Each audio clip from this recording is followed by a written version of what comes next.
Today's subject was actually what is it? Born to be free.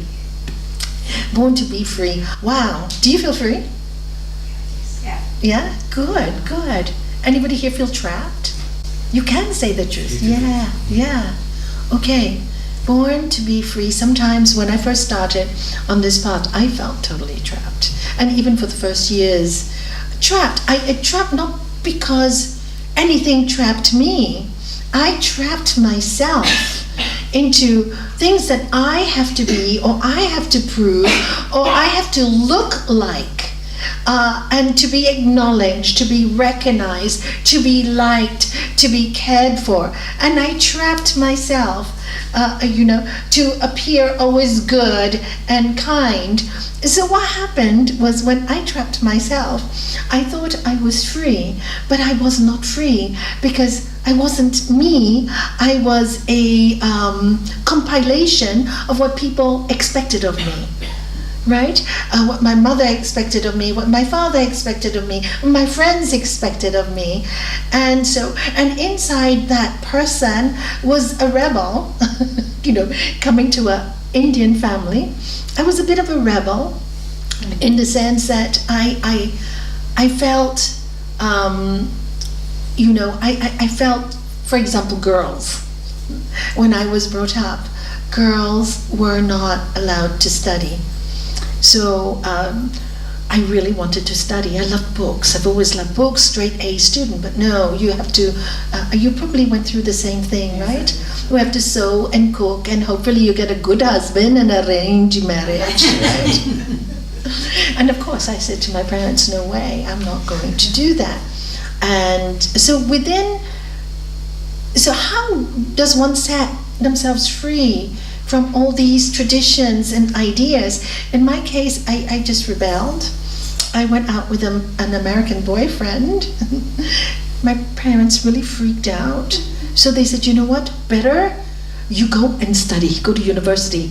Because I got a job, and they really got scared. So that's how I got to study. I got my wish, and they got their wish, because 3 years later, I met my husband, who was a wonderful Indian man, but I fell in love with him. So that made their day.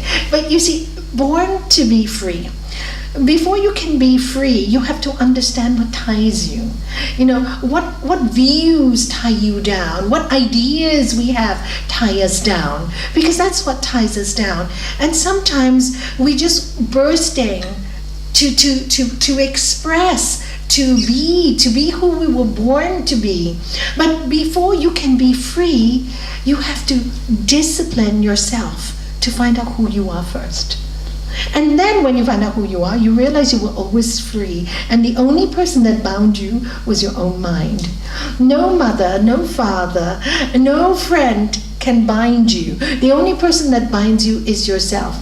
And when you become free, what comes up is all the lessons that you learned from life that tries to bind you. You thank them so much, because they actually help you to find out who you really are.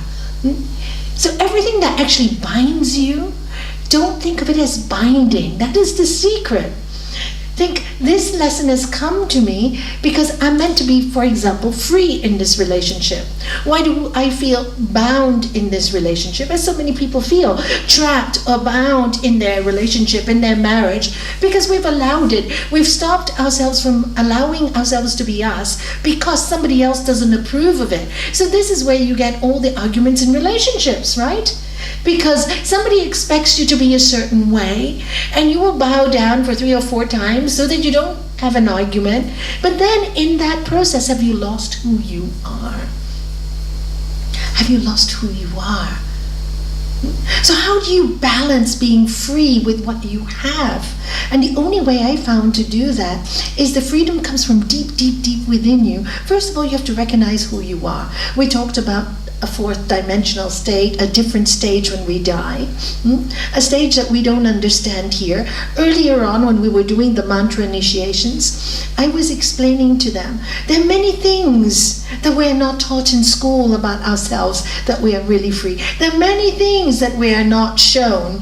It's kind of like if you look at technology today, and for example, I was talking about Star Wars earlier on. If you go to a film like Star Wars and you see all those CGI effects, they're quite incredible, aren't they?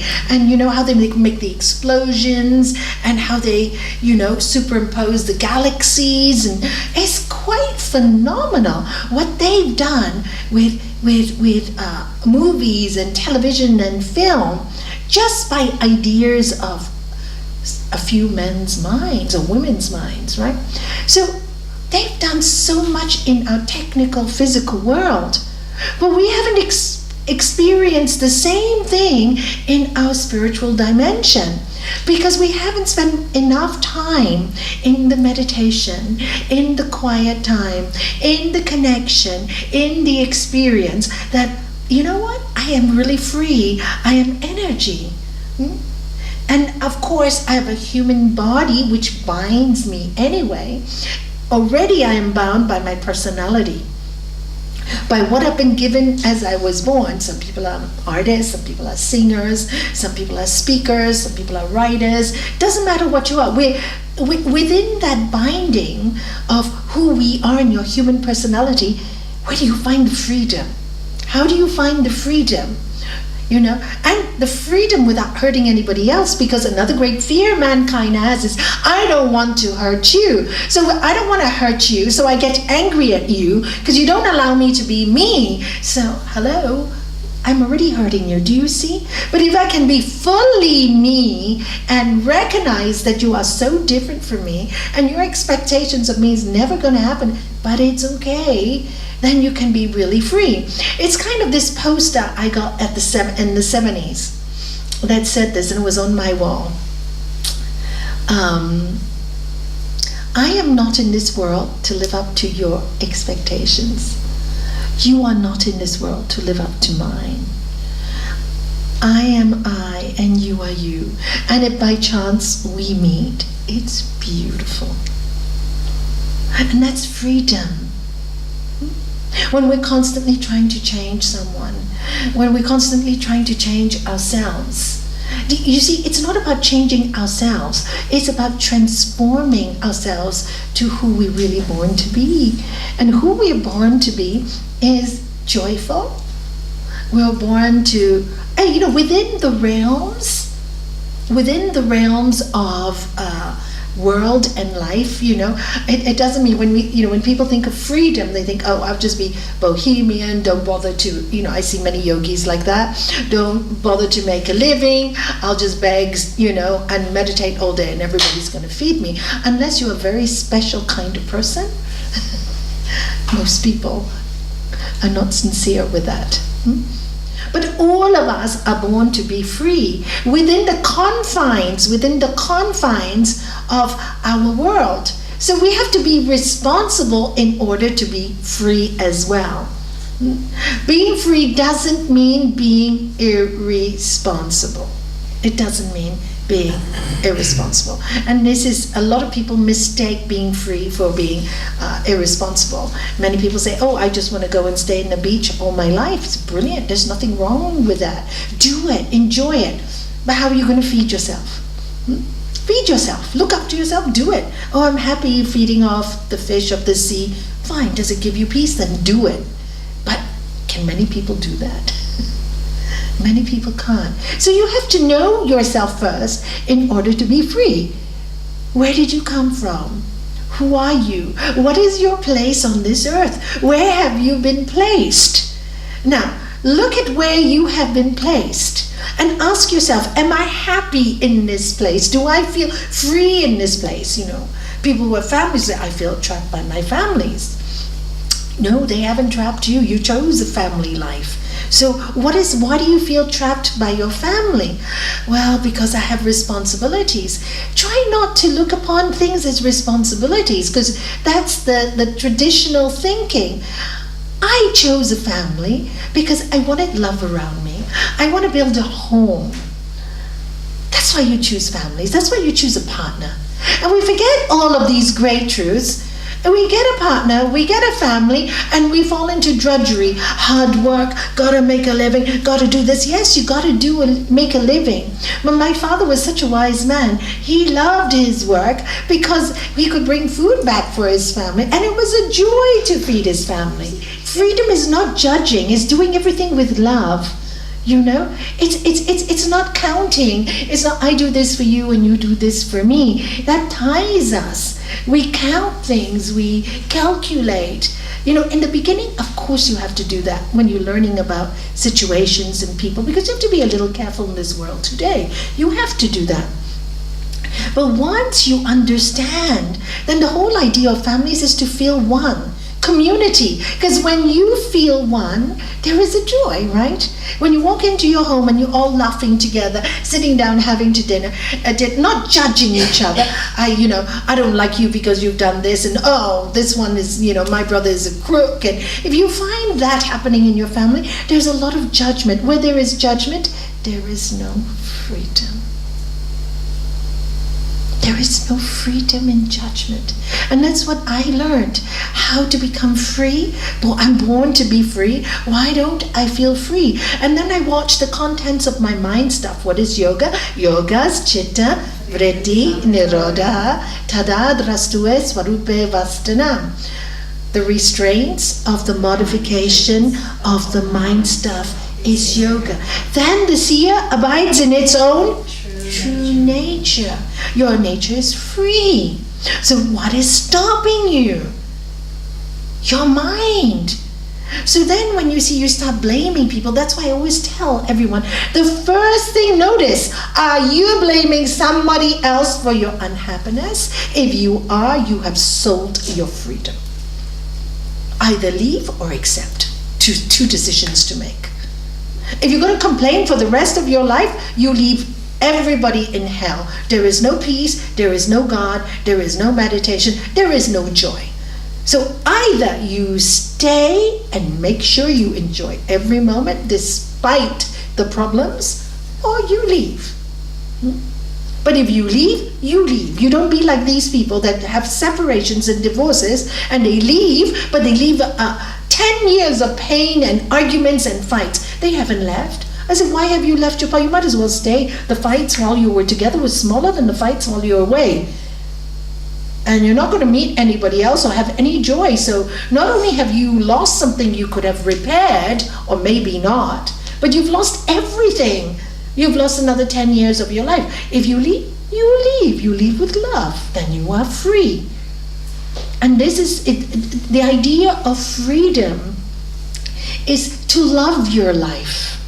And the question you have to ask yourself, do you get up every morning and loving your life? Are you inspired? Are you excited? Because life is short. If you don't excite yourself and you don't inspire yourself, who's going to inspire you?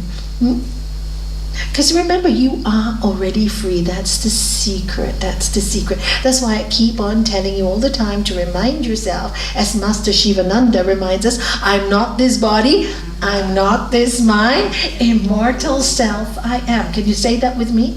I'm not this body, I'm not this mind, immortal self I am. And here we are going now into the fourth or fifth or sixth dimension, that in the spiritual, we talked about the material dimensions. Let's go into the spiritual dimensions. This is where we touch the magic. This is where we really touch the magic in our lives. This is where you really see the power of sound, the power of prayer, sincere prayer. And sincere prayer is not asking what you want. Again, not asking for what you want. Sincere prayer is what is best for the person concerned. Can you be so conditional in your prayer? What is best for the person concerned? Oh, I want this person to live. Sometimes that prayer is not good for that person because that person is ready to go and you're holding them back. And I have seen many cases of that, right? So you pray what is best for that soul to go the furthest. This is freedom. You're not attaching. You're not tying down. You're not breaking people through your presence, through your voice, through your sound. Everything you're praying for is about freedom. So this is how you work with yourself. So you look at your thoughts. You look at your thoughts. And you watch. Are you judging? Are you judging? Are you judging? When you sit down, are you constantly, what's this one? What's that one? This person. Are you doing that? If you are doing that, there is a lot of work you need to do on yourself. Because those thoughts will make you sad. Those thoughts will tie you up in knots. And those thoughts will bind you, not the people. People cannot bind you. And if we live in that dimension, we become free. Because somebody hurts us, rather than keep the pain and store it, which is what we all do, and then get really sick, they hurt us. They're my teachers. They taught me to forgive. Do you see? They taught me to forgive. Without them, how am I going to learn? They're not my enemies. So then soon on this path, with the meditation, with the restraining of your mind, the judgment towards those people that have caused you pain changes. So when you can forgive those people cause you the most pain in your life, what happens? Naturally, you stop judging everybody else by itself. Because you have seen that all these judgments are there in your mind to show you that you are only free without the judgments. And forgiveness is the biggest gift for yourself, because it sets you free. So we're kind, I forgive you. No. We're very kind to ourselves when we forgive. We set ourselves free. So again, look at your mind. What do you hold there? What do you put there? What do you store there? Because everything you store will be stored in this body. And everything, and it will stop the connection with that dimension of freedom. Because we are free. We are not this body. We're just here temporary. We're just involved in a movie, a really nice movie, and a really horrible movie at times. Sometimes so sad, so miserable. But it's a movie. We're taking a lot of guilt and responsibility for other people's suffering. We can't do that. What we can do when other people suffer is remember your 4 locks and keys. Compassion for the unhappy. Another key to your life. Somebody is unhappy around you. Don't blame yourself. Don't take responsibility. I have to make them happy. No. You give them compassion, but you stay happy. It doesn't say be unhappy for the unhappy, does it? It says compassion for the happy. What does it say? Friendliness towards happy people. This is Sri Patanjali telling us, be around happy people. So when you are around unhappy people, you have enough compassion to love them unconditionally rather than try to change them. This is what we always do. Want to change them, get up, get this. And the more you want to change them, guess what? They want to get deeper and deeper and deeper into their ways that make them miserable. And that way you become more miserable. You just have to let them, you cannot be responsible. And once you give them the compassion, once you give them the love, they don't want to listen. What do? People say, what do I do? They don't listen. I said, drop it. Now you have to be a little detached, Practice and non-attachment. Until and unless you discipline yourself, you can never find freedom. And this is where the discipline comes in. Self-discipline is your road to freedom. Got it? Self-discipline. Nobody can discipline you. You have to discipline yourself. So why do you need to discipline yourself? Like children, they work great with structures and routines. I don't know, any of you have children? All of them, right? If you tell them to do what they like all day long, they end up so tired. They go to school, they'll watch too much TV, their heads will be all mumble jumble. And they will end up to be irrational children that cannot find their way in life. Early in the 70s, there was a teaching, I remember, just let the children go free. It didn't work. It just didn't work. Children work great around rules when they're young. They need the structure. Once they have a good structure, it's kind of like what you said this to me, Zion. Said, I love that my parents taught me to say please, thank you, and sorry. It's given me a great structure in my life because it's allowed me to be more human. And that is the truth. Those are the structures that we need in our lives. So the same with spiritual growth. If you want to get closer to the divine, whatever you may call that divine energy, then you have to build a structure of practice around yourself. A structure of practice. The way you react to the world, right? How do you react with the world? The way you react to yourself. Your inner thoughts. What goes on in your inner world. And then the practice to make you understand who you are or experience who you are while you are living. The study of spiritual books to help you understand more and more, because we live in a very material world. Very material world. Everything is about money. Even yoga today is all about money. Everybody is about commercialism. Everybody wants to be famous. Everybody wants to be the best. It's not about spirituality. It's not about wanting anything. It's being free. You are it. So that's where you need the discipline. And the discipline is, okay, you have to start, sorry guys, you have to start making a routine for yourself, a program for yourself, especially the first 10 years, okay? Wow, I know. Sri Patanjali did warn us, it takes a long time, without a break, right, and with all your heart. Good, you know your work. You know your work. So it takes a long time. There's no like, take a Reiki course in a weekend, and you will be a healer. By the way, everybody is a healer. You know that. We're all healers. When we work in love, when we work in joy, when we work in... You know it. You know it. When you work in love, when you're in a good place and somebody is miserable and you just hold their hand, you already elevated them. True or not? I call that a healer. And all these people are going to doctors because they're depressed and taking all this medication, and they're not better after months and months and years, when all they really need, the doctor should send them to places where there's full of love and laughter, and they will heal in no time. Or somebody to understand them. All people that suffer from depression are very lonely in their own mind. That's where it is. Or extremely selfish in their own mind. But there's nobody there to really tell them, you know why you're so upset and why you're so miserable? Because your mind is full of I, me, and mine all day long. I would be miserable if I'm always thinking about myself.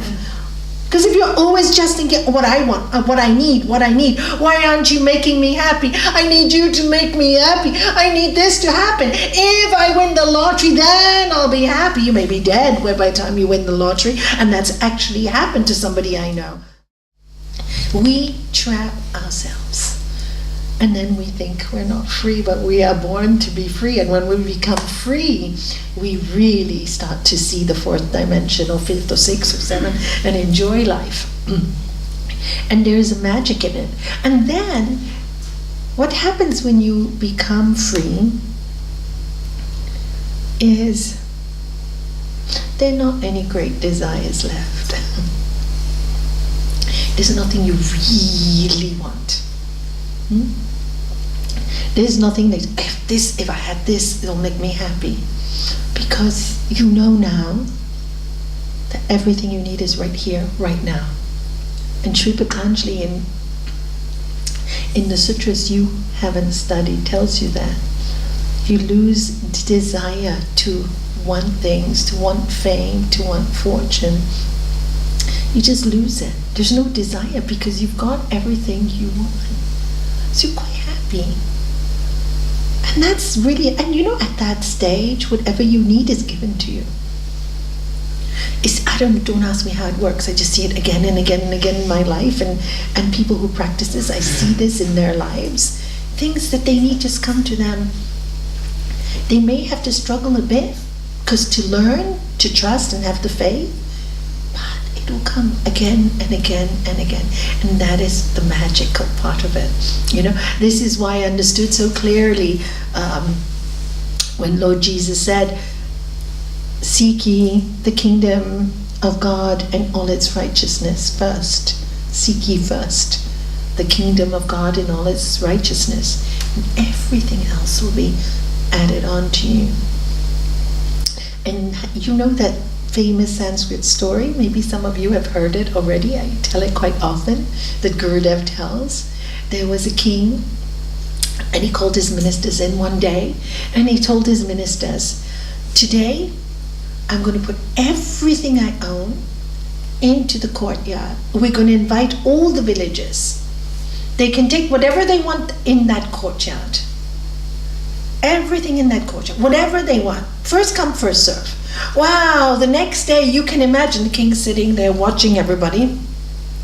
One's taking a chair, another one's taking a clock, and everybody's starting like going crazy taking something. And he's watching, but he sees this lady on the side, watches her the whole day. She just sits like him, watching.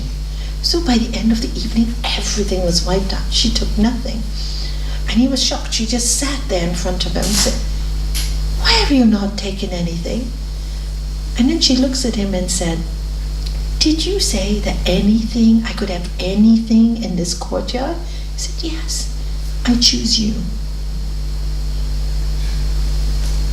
By having him, she had the castle, she had the home, and she lived in the kingdom of heaven. Do you see? And this is like us. We're so busy, this and that and this and that, that we're not watching what we really need the most for ourselves, the kingdom of heaven, which is within us. We're not still enough for long enough. And this is the practice, the discipline, the routine, like the kids have. I am going to meditate every day. You have to initially.